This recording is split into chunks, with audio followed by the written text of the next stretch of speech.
जी बिल्कुल भाविक बात करवामां आवे तो हमेशा ए चर्चामां अने विवादित चेहरो कीर्ति पटेल जेओए महाशिवरात्रिना ए मेळानी पूर्णाहुति समय एक विवाद सर्जे छे। मृगीकुंडमां शाही स्नान बाद ए साधु संतोमां उग्र रोष जोवा मळे छे। त्यारबाद जूनागढ़नी अंदर 3 अलग अलग फरियादो तेमनी सामे नोंधाई छे અને જૂનાગઢ પોલીસ તેમની શોધખોળ શરૂ કરે છે।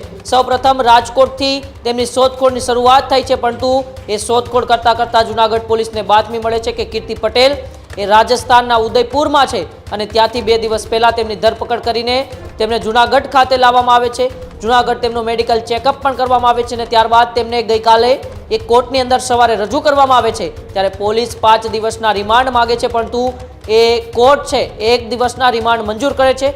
ફરી 1 દિવસના રિમાન્ડ પૂર્ણ થયા બાદ ગઈકાલે સાંજે તેમને કોર્ટની અંદર હાજર કરવામાં આવે છે। ત્યારે કીર્તિ પટેલ એ પોતાના જામીન અરજી મૂકે છે અને જે ત્રીજી ફરિયાદ નોંધાણી હતી 20 લાખની ખંડણી અને જાનથી મારી નાખવાની ધમકી કીર્તિ પટેલ અને તેમના જે 5-4 સાથી હતા અન્ય તેમના દ્વારા આપવામાં આવી હતી, તેમાં તેમને જામીન મળે છે। પરંતુ ગઈકાલે જ કોર્ટે ફરમાન કરી દીધું હતું કે મૃગીકુંડ વિવાદને લઈને તેમણે જે પીઆઈ મહિલા પીઆઈ જે કે મોડ સાથે જે ઘર્ષણ થયું હતું અને ત્યારબાદ બીજી જે અન્ય ફરિયાદ નોંધાઈ હતી એ નિરાલી ખોડિયાર આશ્રમના મહંત પ્રભાસ પાટણમાં જે આશ્રમ આવેલો છે તેમના મહંત બજરંગદાસ બાપુએ જે ફરિયાદ નોંધાવી હતી કે મૃગીકુંડની અંદર કીર્તિ પટેલે ભગવા વસ્ત્રો પહેરીને જે સ્નાન કર્યું છે, જેને લઈને સૌ સાધુ સમાજ અને સનાતન સંસ્કૃતિ સાથે જોડાયેલા લોકોની એ ધાર્મિક લાગણી દુભાઈ છે।